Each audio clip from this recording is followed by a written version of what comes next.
Hello guys, welcome to Jesusisreal. Thank you guys so much for your support. For all my returning subscribers, thank you guys so much. I do appreciate all of you guys. Today I'd like to share what the Lord has told me to share. This happened when I was in the kitchen. This is not a dream. This was literally the Lord was telling me. I was watching a video on Facebook, a reel. So I was watching that video, and in the video there was a picture of brain, like half of the head of human head, like a picture of it with the brain, and there was a device inside the brain, like the Neuralink is embedded in the brain. So the picture was half brain and with device like Neuralink embedded in the brain. So when I saw that, my focus was more on the picture. At the same time, I was cooking because I was in the kitchen and multitasking. And the fan was on and it was making noise as well. But I was focusing mostly on the picture. The device looked like iron, metal, or silver, the kind of metal. It looked like iron or silver, like that. And that picture, it was like the thumbnail of that video. So it stays on there the whole time. So I continued cooking. So I started hearing iron and clay. Like in my thought, I was hearing iron and clay. But I continued cooking at first. I did not really pay attention to the voice. I was hearing iron and clay. But in the video that I was watching, nothing was said in that video about anything to do with iron and clay. But I kept hearing iron and clay, as I was looking at the picture of this brain, of the brain and the device. I found myself hearing this thing over and over and over. And then I found myself, not intentionally, I found myself saying it through my mouth, saying iron and clay, iron and clay, iron and clay. For a little bit even, I did not really pay attention that I was saying it because my mind was mostly on cooking, focusing on cooking. And also that time my mind was not on the Lord because normally I sit down and either read Bible or pray when I want to connect with the Lord. That time was totally for me to cook. I didn't expect the Lord there. But I had iron and clay, iron and clay. And then when my mouth started saying it after a while, then I realized I'm saying it. I did not intentionally wanted to say it, but I found my mouth saying iron and clay, what I was having in my mind. And even when I was saying that, my mind did not think of anything in the Bible about iron and clay. Then when I realized that I was saying it, then I knew it is the Lord. That's the time I started knowing that it's the Lord. Then when I knew that it is the Lord, then I started asking him. Now, even right there in the kitchen, I started asking the Lord. I said, what do you mean by iron and clay, Lord? Then immediately he answered through my thoughts, and that's how the Lord communicated to me. He said, Nebuchadnezzar dream. When he said Nebuchadnezzar dream, it didn't still occur to me that in Nebuchadnezzar dream there's something about iron and clay. Because for me, I normally read mostly the New Testament. I do read Old Testament, but not so much. So when he said Nebuchadnezzar dream, and then he said the large statue, and then when he said the large statue, then he said Daniel 2. When he said Daniel 2, then I knew right away that I have to read Daniel 2. You know, the Lord put the knowing in you when he is communicating something. Like I knew that I should read Daniel 2. And also with the Lord giving me verse or chapter in the Bible, it's not new for me because normally, for the most part, Like in the morning, I normally pray and ask the Lord for what He wants me to share that day. I do that mostly every day. So normally in my prayer, before the prayer ends, the Lord normally give me, for example, He may say John 14, 1-6, like that, something like that. So I normally get verses like that in my prayer. Then I share. So this time when the Lord gave me Daniel 2, I knew right away that I will have to read Daniel 2 and get what the Lord is saying there.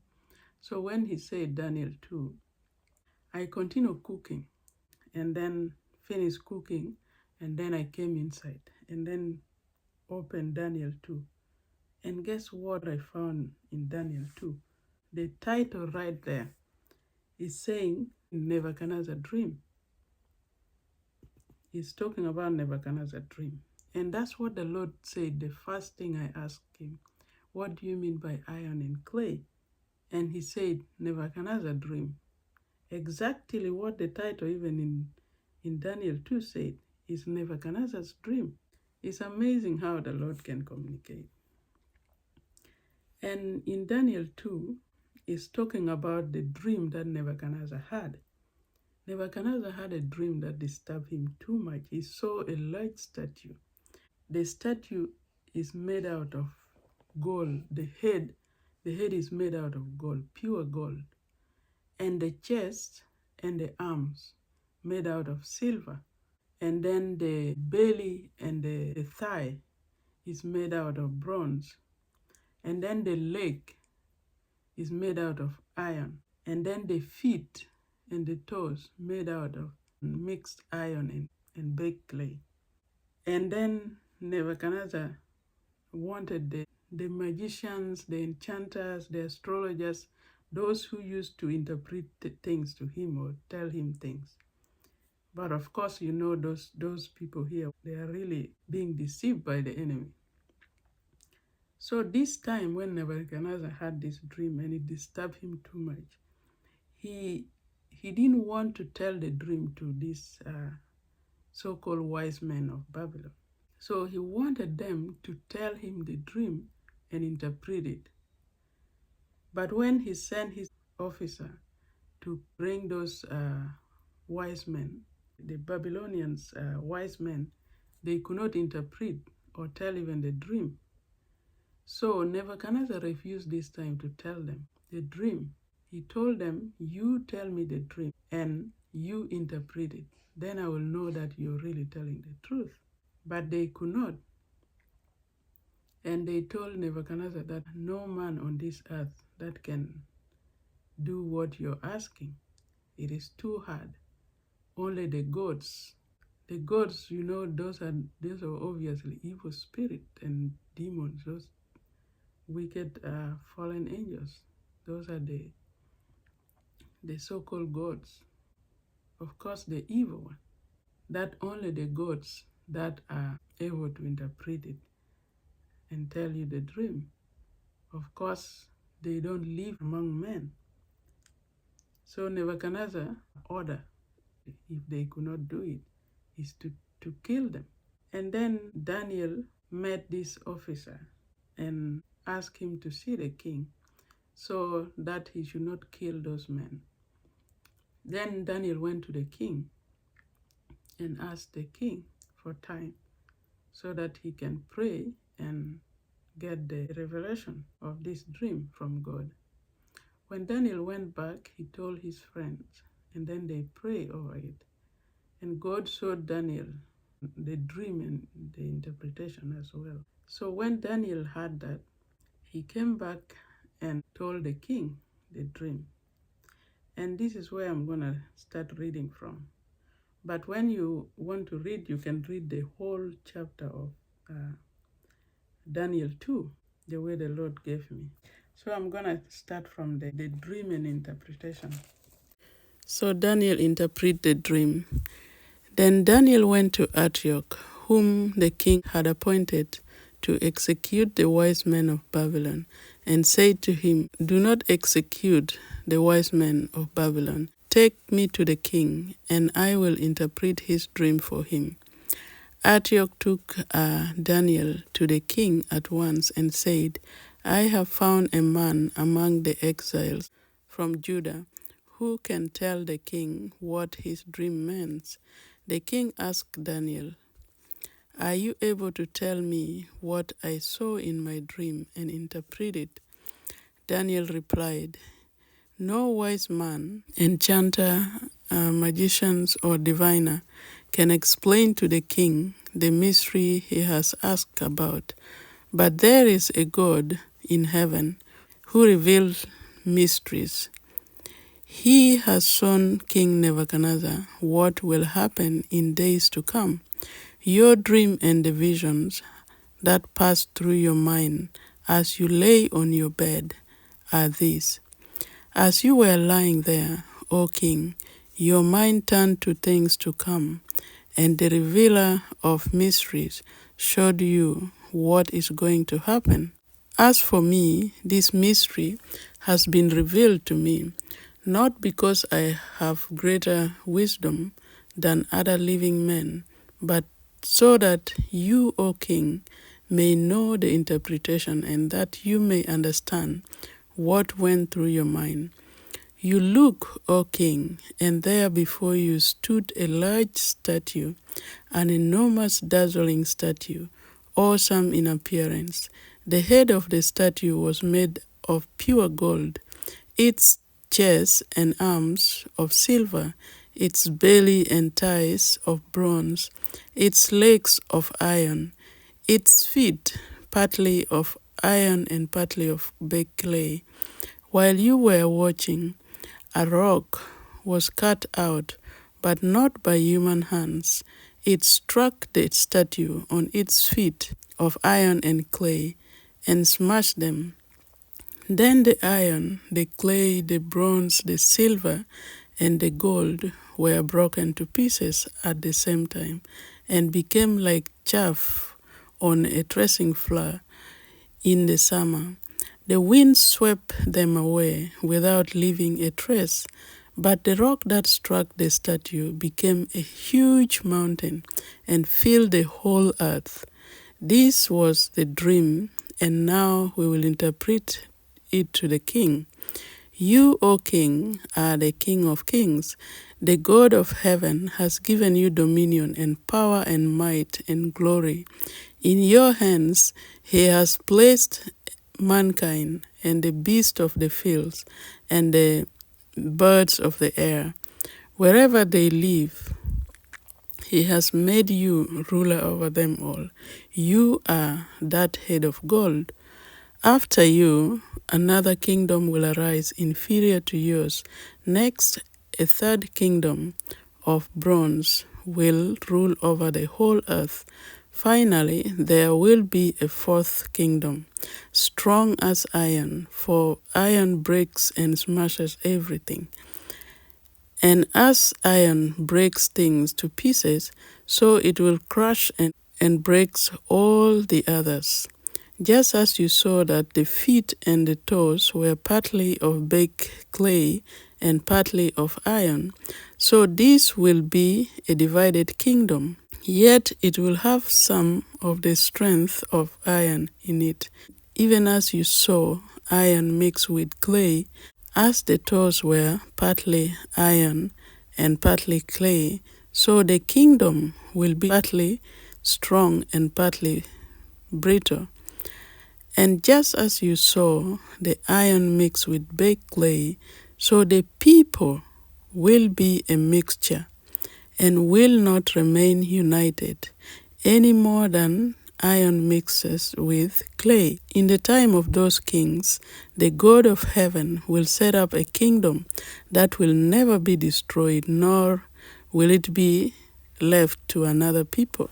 It will crush all those kingdoms and bring them to an end, but it will itself endure forever. This is the meaning of the visions of the rock cut out of a mountain, but not by human hands, a rock that broke the iron, the bronze, the clay, and the silver, and the gold to pieces. The great God has shown the king what will take place in the future. The dream is true and the interpretation is trustworthy. Then King Nebuchadnezzar fell prostrate before Daniel and paid him honor and ordered that an offering and incense be presented to him. Then the king said to Daniel, "Surely your God, the God of gods, and the Lord of kings, and a revealer of mystery, for you were able to reveal this mystery."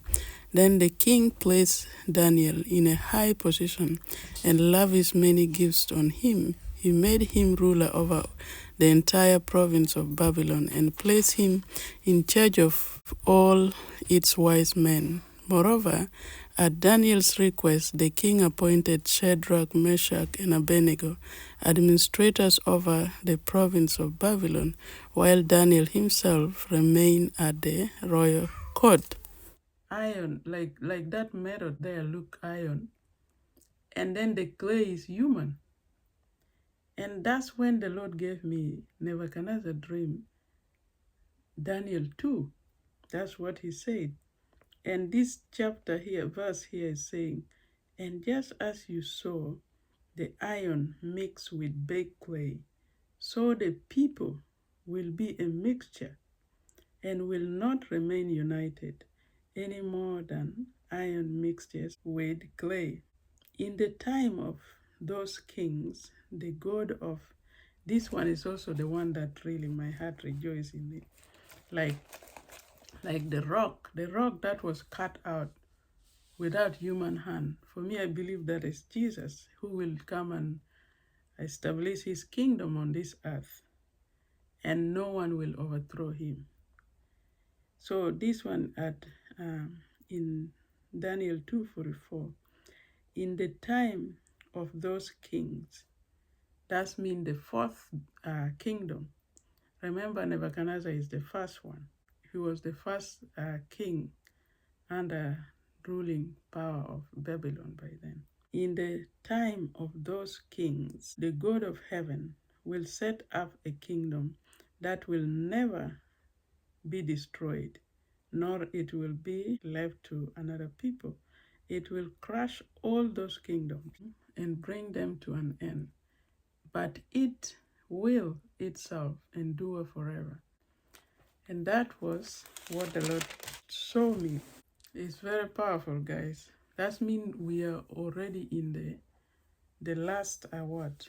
The fourth kingdom. That means under the rule of this kingdom, the fourth kingdom, the legs and the feet of iron mixed with clay. God himself will crush that kingdom. The Lord himself will set his kingdom on this earth. And then he will rule. If you know the millennium rule of the Lord will come. And he will rule on this earth for 1,000 years after the tribulation. It's a beautiful thing that the Lord showed me.